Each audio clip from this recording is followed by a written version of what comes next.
Hello? Brother Five, Yes, Steve Black here. How are you? I'm well. How are you? I'm doing excellent. Good. Good. You want to talk some shop? Let's talk some shop. Sounds good. So, Season of the Witch. Yes. You pulled out some really, really cool stuff for this album, man, and you're a little bit all over the place, which is why we've all come to love you. Yeah, it was a real big process, this record, and I put a lot into it. And, I just, if I'm going to do another record, which I did, Season of the Witch, I just wanted to really put everything I have in this record well. The solo career's really turned into something kind of cool. And I don't know that you necessarily intended that when you started. I think you were just kind of looking for an outlet, but it really has kind of become something that a lot of us look forward to. Yeah, it's really been rewarding because I did this at first. When I got out of Manson, I was like, well, what should I do? Well, maybe I'll make a guitar record, for my friends. And it really has turned into something. And I always analyze everything, and I'm thinking maybe the reason why is because it's so from the heart, and it's like really just who I really am. I really love all these kinds of music, and I really just sit on the couch all day and play guitar. So I think people know it's from the heart, and I think that is what is it's so pure and so honest, and people really gravitate towards that, I think.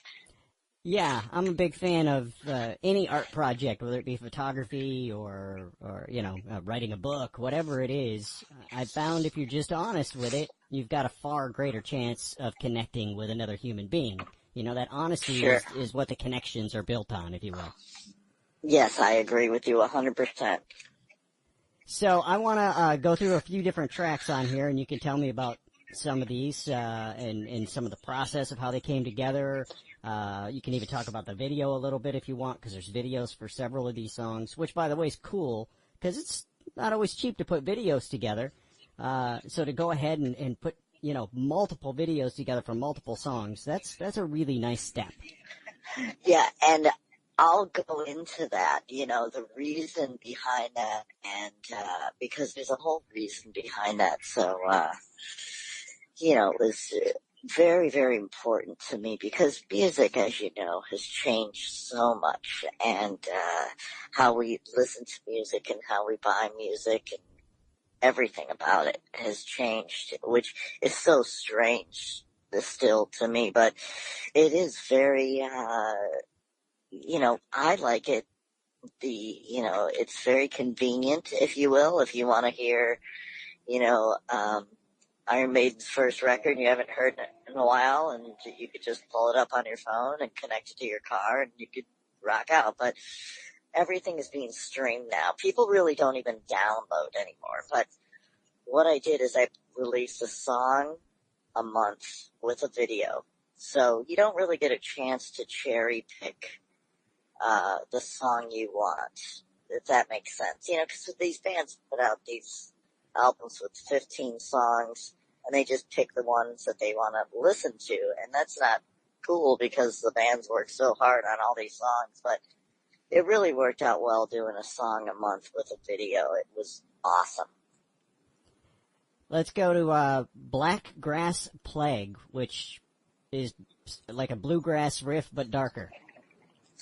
Yes, and that's my tribute to Joe Maphis, which is he's a picker that I found on YouTube, and he was a guy back in the 50s. He was like the country Yngwie Malmsteen, if you will, back in the 50s. And at the end of the video, I play, a mandolin and a banjo, and that's what he did. He would switch instruments all the time. And I just thought that was so cool and impressive. And that was the very first song I released to end the first video for this album. And,